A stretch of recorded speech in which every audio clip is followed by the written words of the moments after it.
Rambutan, അതും Malaysian rambutan. അപ്പോൾ ഇവിടെ നിന്ന് കേരളത്തിൽ റോഡിൽ കൂടെ വഴി കൂടെ സഞ്ചരിക്കുമ്പോൾ നിങ്ങൾക്ക് മിക്കവാറും ആൾക്കാർക്കൊക്കെ കാണാം ഈ റംബൂട്ടാൻ കൂട്ടിയിട്ടിട്ട് വിൽപ്പന. അപ്പോൾ ഒരു 200-250 രൂപയൊക്കെ കിലോയ്ക്ക് ഇന്ന് വിലയുണ്ട്. അപ്പോൾ ഡ്രസ്സൊക്കെ മാറി കഴിഞ്ഞപ്പോഴാണ് ഭാര്യ സബിത പറയുന്നത് നമ്മളുടെ റംബൂട്ടാനൊക്കെ പഴുത്തു, ഒക്കെ അണ്ണാറക്കണ്ണം കൊണ്ടായി തിന്നണമെന്ന് പറഞ്ഞു. എന്നാൽ ശരി, നമുക്ക് ഇപ്പം തന്നെ പൊട്ടിക്കാന്ന് പറഞ്ഞിട്ട് കയറിയതാണ്. അപ്പോൾ ഒരു കോണിയും കൊണ്ട് വന്നിട്ട് കയറാണ്. ഇതാണ് മഞ്ഞൾ, അടിയിൽ മഞ്ഞൾ, ഇഞ്ചി, ഇതൊക്കെ നമ്മളുടെ സ്വന്തം വിളകളാണ്. ഞാൻ തന്നെയാണ് പണിയോ, അതുകൊണ്ട് ആരും കൂലിക്കൊന്നും വിളിക്കില്ല. അപ്പോൾ ഇതുമ്മ കയറിയിട്ട് ഒരു കോണി അരി വെച്ചിട്ട് കയറണം.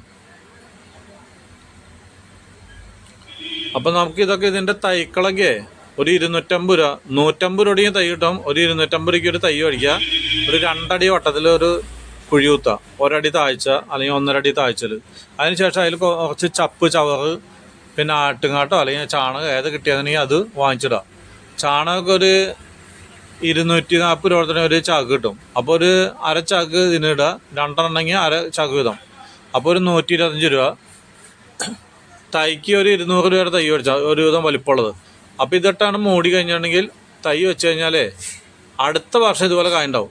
അപ്പോൾ ഇതിൻ്റെ ഈ കൊമ്പുകളൊക്കെ ഇങ്ങനെ ഒടിച്ച് കളയണം, കണ്ടോ? അല്ലാണ്ട് അവിടെ ആ തുമ്പിൽ നിന്ന് അറ്റത്തുനിന്ന് റംബൂട്ടാൻ മാത്രമല്ല പൊടിച്ചെടുക്കുക. അപ്പോൾ ഇതുപോലെ ഉണ്ടോ, ഇതൊക്കെ കായ ഉണ്ടായതിൻ്റെ ഒരടിക്ക് മുകളിൽ വെച്ചിട്ട് ഇങ്ങനെ ഒടിച്ച് കളയാം. അപ്പോൾ ഈ ചെടി ഇങ്ങനെ മുകളിലേക്ക് പോവില്ല. ഞങ്ങളിവിടെ വേറെ മരങ്ങളൊക്കെ ഉള്ള കാരണേ ഇതങ്ങനെ ശ്രദ്ധിക്കാണ്ട് ഇവിടെ നിൽക്കാറുന്നു പോകാൻ. അപ്പോൾ കായ ഉണ്ടായി കഴിഞ്ഞപ്പോഴാണ് ഇവനൊന്ന് നോക്കി തുടങ്ങിയുള്ളൂ. അതുവരെ മുറ്റത്ത് വേറെ വലിയ മരമുണ്ട്, അതിൻ്റെ കായൊക്കെ പൊട്ടിക്കും. അപ്പോൾ കഴിഞ്ഞ വർഷം കുറച്ചുണ്ടായിരുന്നു. അപ്പോൾ ഇവനങ്ങനെ ഒന്ന് വെട്ടി നിർത്തണം. വെട്ടി നിർത്തിയാലാണ് ഇതിൻ്റെ ഹൈറ്റ് കൂടുതൽ പോവില്ല, നമുക്ക് സുഖമായിട്ട് കയറി പൊട്ടിക്കാൻ എളുപ്പമാണ്. അപ്പം ഞാൻ പറഞ്ഞാൽ തിന്നോട്ടെ അതിനുണ്ടെന്ന്. അപ്പോൾ ഇതാണ് നമ്മളുടെ മലേഷ്യൻ റംബൂട്ടാൻ. 170. അപ്പോൾ വേണ്ട, വളരെ സ്വാദാണ്, വളരെ രുചികരമാണ്. അപ്പോൾ നമ്മൾ നല്ല നഴ്സറിയിൽ നിന്ന് വാങ്ങിച്ചു കഴിഞ്ഞാലേ അവർ നിങ്ങളെ പറ്റിക്കൊന്നുമില്ല, നല്ല അടിപൊളി തൈകൾ തരും. അപ്പോൾ ഇതുപോലെ കുഴിച്ചിടുക, 1 വർഷം കഴിഞ്ഞാൽ നിങ്ങൾക്ക് കിട്ടി. അപ്പോൾ 200 രൂപയുടെ തയ്യേ ഇത്തിരി വലിപ്പമുള്ള മേടിച്ചു കഴിഞ്ഞിട്ടുണ്ടെങ്കിലേ 200 രൂപയുടെ തയ്യും ഒരു 100-150 രൂപയ്ക്കുള്ള ചാണകവും ഇട്ട് കൊടുക്കാം. അപ്പം 350. ഒരു കൊല്ലം കഴിഞ്ഞിട്ടുണ്ടെങ്കിൽ നിങ്ങൾക്ക് കിട്ടേണ്ട എത്രയാ? 4 കിലോ 5 കിലോ ഏറ്റവും കുറവ്. അപ്പോൾ എത്രയായി? 1000 രൂപയായി. പിന്നെ 2 കൊല്ലം കൂടി കഴിഞ്ഞിട്ടുണ്ടെങ്കിൽ നിങ്ങൾക്കിത് തിന്നാൻ കഴിയില്ല, വിൽക്കാം. അപ്പം ഞാൻ ഇത് എന്ന് വെച്ചാൽ ഇതുമ്പോൾ ഒരു 5 കിലോ ഉണ്ടായിട്ടുണ്ടാവും. അപ്പോൾ അത് പകുതി അണ്ണാറക്കണ്ണം തിന്നു. ഞങ്ങളങ്ങനെ ശ്രദ്ധിക്കാത്ത കാരണമാണ് പറ്റിയത്.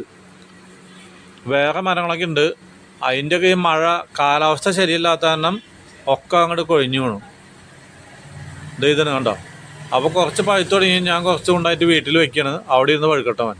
അല്ലെങ്കിൽ ഇന്ന് ഈ കൊല്ലം കിട്ടില്ല, കാരണം അണ്ണാറക്കണ്ണന് ഈ ഒരു മരത്തമ്മേ ഉള്ളു കായ, മറ്റുള്ള മരത്തമ്മയിലത്തെ കായൊക്കെ വീണു പോകണം.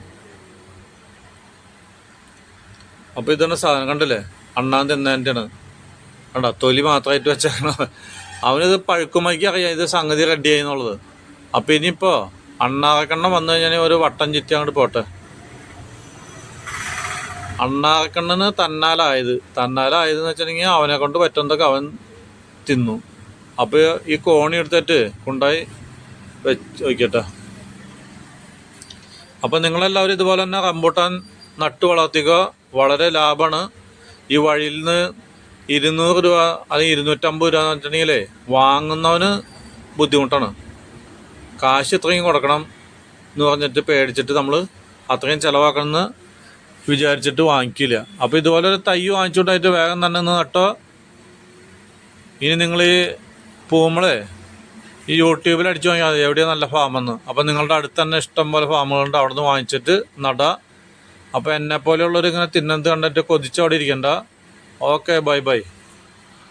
അപ്പോൾ കണ്ടില്ലേ, എൻ്റെ മുറ്റം നിറയെ വീണ് കിടക്കണം. ഇവിടെ ഒരു വലിയ മരമുണ്ട്, അതിൻ്റെ കണ്ടോ.